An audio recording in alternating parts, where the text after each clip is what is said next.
This weekend, we have been better than the others, and it's a good result considering that after Zandvoort, it was everything but expected.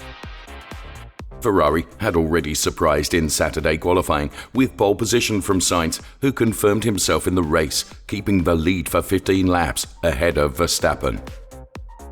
We pushed to the limit to keep the Red Bulls behind, but we ended up using our rear tyres too much, trying to keep their pace.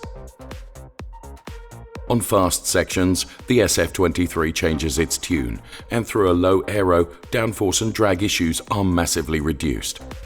The rear wing, brought to Monza, represents the most extreme solution by Ferrari. The monopillar has been substituted by a double support structure that at 330 km/h reduces the turbulence oscillations, stabilizing the rear flow. The spoon wing is replaced by a straight and shallow profile with a less sloped flap. The smaller frontal section improves drag, ensuring higher top speed. We have not been that far away from keeping Perez behind. With a light aero, we have observed a higher than expected tyre degradation on the rear. Rear tyre consumption has been managed by both the drivers, modifying the differential parameters. Continuous steering wheel pointer corrections have optimized traction in every race phase. K1 and K2 buttons select different MGUK strategies. The driver decides how much electric traction to supply in order to make the energy use in exit of the chicanes progressive.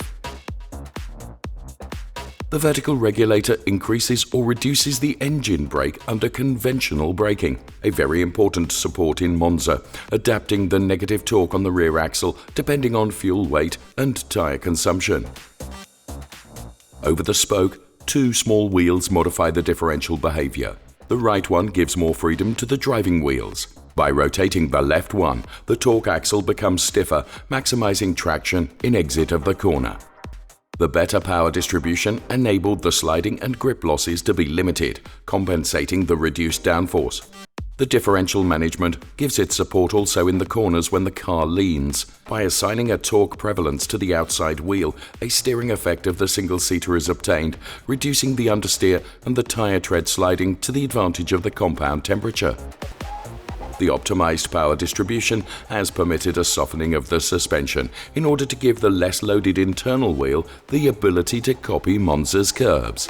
The differential electronic control is customized depending on corners and forces that operate on the single-seater in rolling and pitch.